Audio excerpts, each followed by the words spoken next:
Mo kí wa káàbọ̀ sórí ètò iṣẹ́ mi òwò mi lórí ìtàkùn Nuwa Media.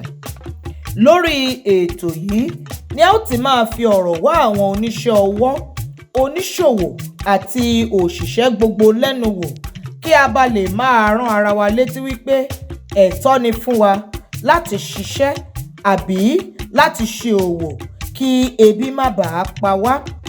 Ẹ máa bá wa ká lọ.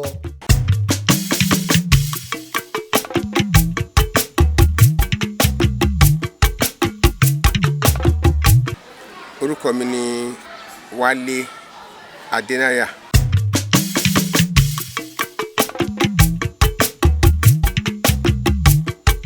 Iṣẹ́ olùkọ́ni ni mò ń ṣe.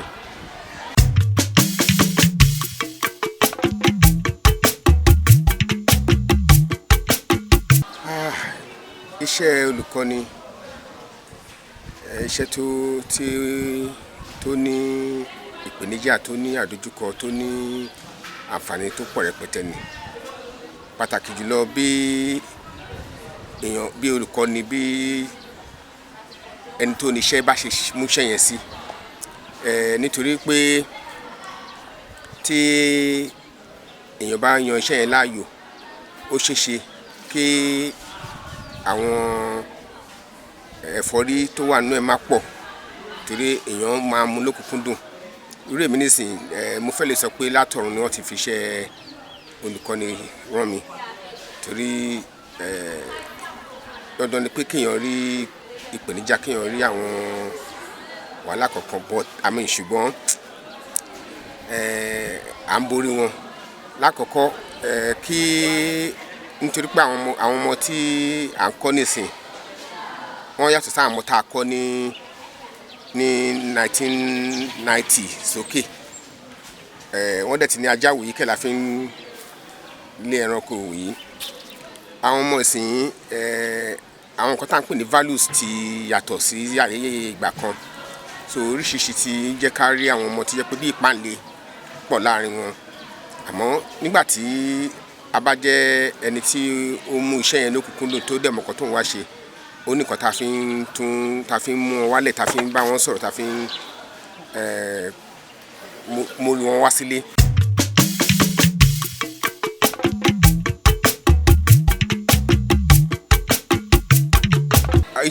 Àǹfààní tèmi ti jẹ gẹ́gẹ́ bí olùkọ́ni, àǹfààní pọ̀ o. Lákọ̀ọ́kọ́ mo dúpẹ́ lọ́wọ́ Ọlọ́run, mo dúpẹ́ lọ́wọ́ orí pé mo ní oore ọ̀fẹ́ àti mọ ìwé. Kéèyàn má sọ pé òun pọnra òun lójú. Mo mọ Ọlọ́run fún mi ní oore ọ̀fẹ́ àti mọ̀wé. Mo mọ iṣẹ́ tí mo wá, iṣẹ́ èdè Gẹ̀ẹ́sì ni mò ń kọ́. Mo gbárùkù mọ iṣẹ́ yẹn torí pé mo mọ ibi tí mo mọ̀ débi tó lápẹẹrẹ. Mo ti nínú iṣẹ́ olùkọ́ni ni mo ti lọ sí ìlú Àbújá through pé à ń fò lófurufú. Ọmọ tí mo kọ́ nígbà kan náà, Olúwaṣẹ́gun Adésànyà, tó ti di amòfin nísìn,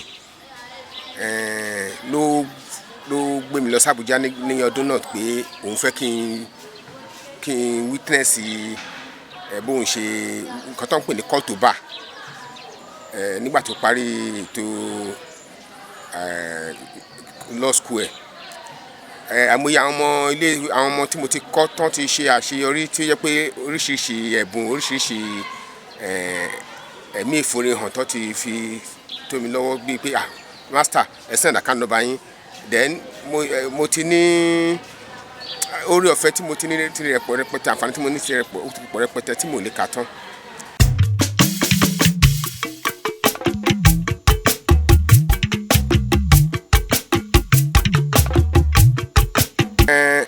Nǹkan tí tèmi rò pé ó ṣokùnfà àwọn ìwà kò kàn mí, ìwà mo fẹ́ lówó lọ́wọ́, mo fẹ́ lówó kíákíá tá à ń rí tó ti gbòde kan nísìn, kò ju pé àwọn nǹkan àmúyangàn, àwọn values tí àwọn nǹkan tá à ń pè ní core values ti collapse. Kì í ṣe pé ń ṣe ló ń collapse, ó ti collapse tán débi pé ìfẹ́ owó ó ti gbin nǹkan tó igi ńlá sí ọkàn àwọn ọmọ wa. wọ́n dẹ̀ ti ní orí ni ẹja ti ń bàjẹ́ wá.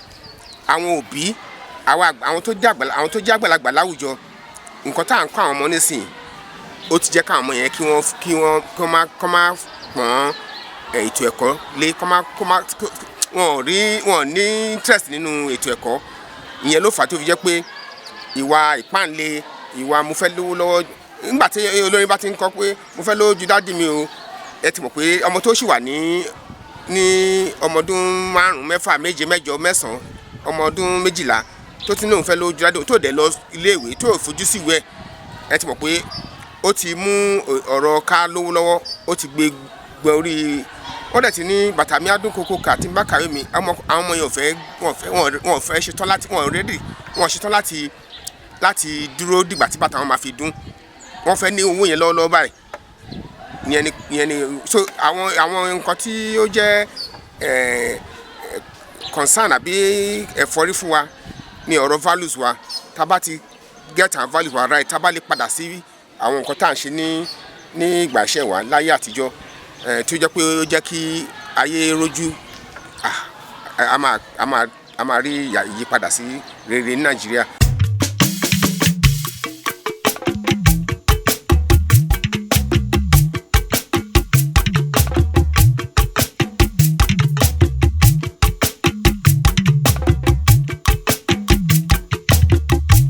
Iṣẹ́ mi tí mo yàn láàyò, òwò mi, ohun àmúyangàn mi ni.